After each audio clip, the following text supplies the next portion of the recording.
Hello guys, welcome back to another video. The game animation sample project has just been updated for Unreal Engine 5.8 and there are a ton of new features and content added, including a brand new active ragdoll system similar to games like GTA. The character can now realistically ragdoll. Additionally, they've added NPC takedowns, shove and tackle abilities similar to Assassin's Creed, and they've also added a brand new ragdoll obstacle course level with all sorts of interactable objects. But that is not all, they've added a whole ton of new other features and content, and so in this video we're going to be breaking everything down and checking them all out. Also, we have a special message from the developers talking about the future of this project and what's to come in Unreal Engine 6, but we'll talk more about that later on in the video. And if you're new here to the channel, my name is Smart Polly. I make all sorts of Unreal Engine news and content, and if you're interested in learning Unreal Engine for game development, I have some exciting news for you. If you're trying to learn Unreal Engine from scratch or finally build your own game, I've put together a complete collection of Unreal Engine 5 courses. Instead of just explaining individual features, we're going to be building games from start to finish.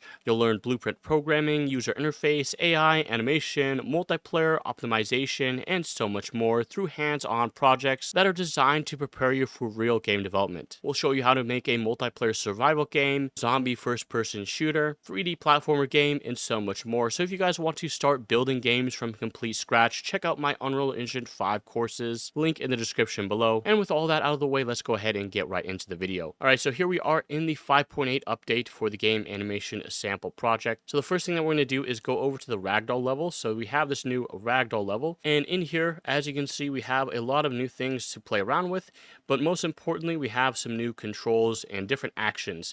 So right now we have this NPC here. Well, we can actually take down this character by using E to tackle him.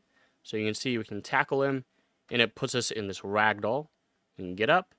We can also spawn some more enemy characters. So if we right click and press E, we spawn more additional characters here, but we also have a couple of takedowns. So if I left click, we can punch him. We can also kick, do like a Spartan kick over here. And there's different hit effects. So depending on how the NPC is standing, I can go right behind him. Now we can kind of kick him like so. Or from the front, we have some sucker punches that we can throw as well. So they've added these new takedown animations, but additionally, they've also added a new ragdoll system. So as for the ragdoll system, we'll go up here, and this is the takedown tower. So you can see we can actually left click and take this guy down. So if we run after him as well, you can see our character will just ragdoll and roll down. If I press spacebar, that will allow us to get up. So it's kind of similar to, GTA, where your character has, this physics ragdoll, but we also have some of these little bouncy things, so kind of throws our character off. So yeah, there's a lot of neat little features that they've added here. They also have this little spinning actor, so kind of missed it, but you can see how the active ragdoll is working, kind of flinging the character around. Let's actually go back up here and tackle this guy. So if I press E, that will tackle that guy and make us both a ragdoll off the tower, which is also a little neat feature. But over here, they've added this new obstacle course, so we can spawn on this platform. So you can see we have different moving platforms. We also have sort of like these spinning hit actors, but they also have these rotating platforms, sort of like Fall Guys. So yeah, they've pretty much built this little barrier that you have to jump over, and the character will have to recover quickly and make it across. So you can see we have some of these swinging hammers as well.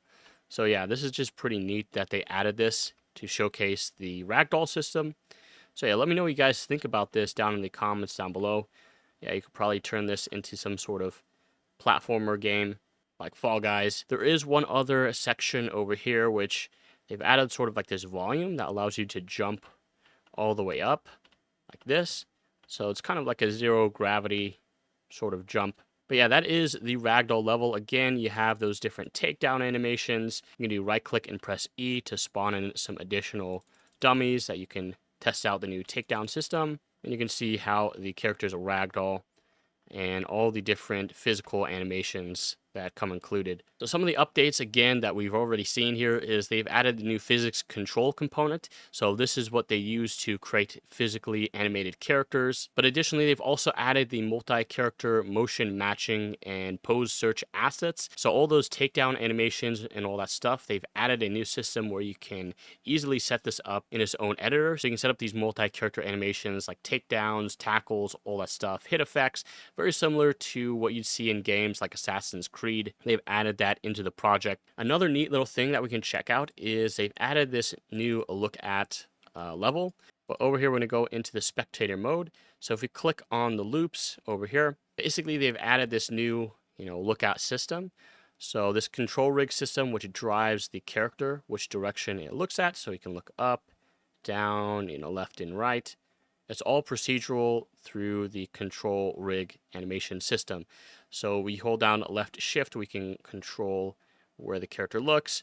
You can enable or disable it. And it also has this, more information about it. Some of the math and how they've actually set it up.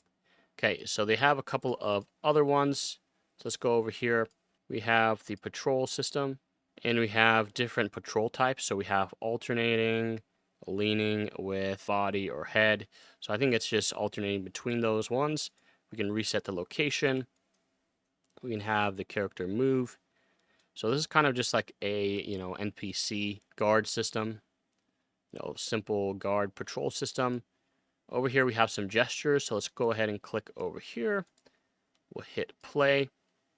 So we have come on in. We have disagree. So yeah, I think it automatically focuses on your character. So depending on which location, you could say like this is an NPC, you walk up, we can play a little animation here based on where the player's looking. So that's a pretty neat little setup here.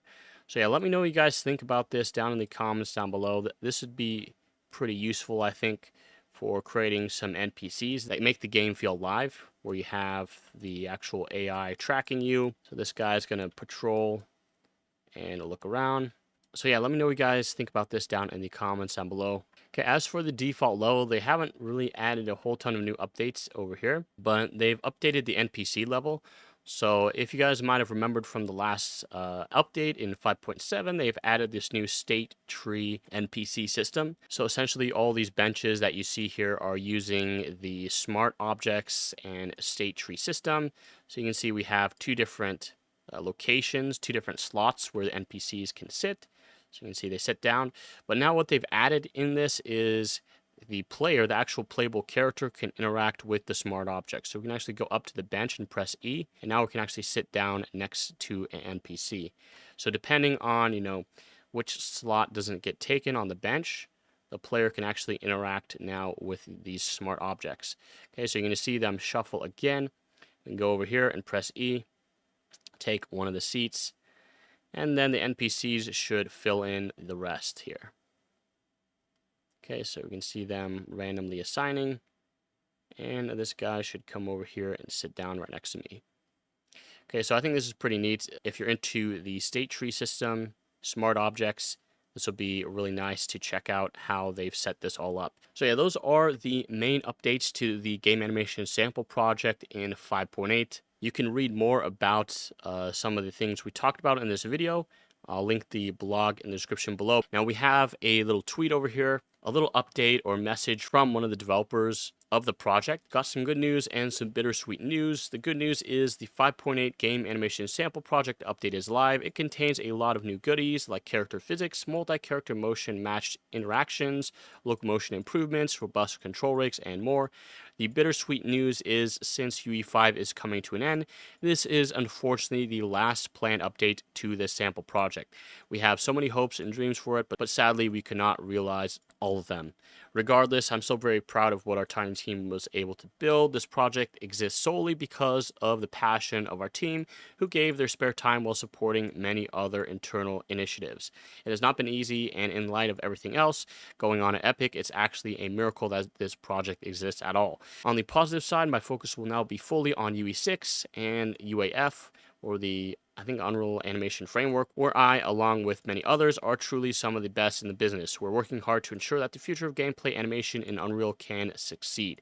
So as you can see, this is basically the last update for the game animation sample project for Unreal Engine 5.8. Apparently, they're not going to be planning any future updates, which is kind of sad because there was a lot of stuff that they had on the wish list. I think under the README here. So yeah, if you open up the README here, they did have like a roadmap. So it looks like they removed that. And unfortunately, this is going to be the last update to the game animation sample project. So yeah, let me know what you guys think about this down in the comments down below. It seems like everyone over at Epic is going to be focusing on UE6 moving forward. But yeah, that is pretty much it for this video. So let me know you guys' thoughts down in the comments down below. Also, check out my Unreal Engine courses on my website, smartpoly.teachable.com, if you want to learn game development. And that's pretty much it for this video. So hope you guys enjoyed, and I'll see you guys in the next one.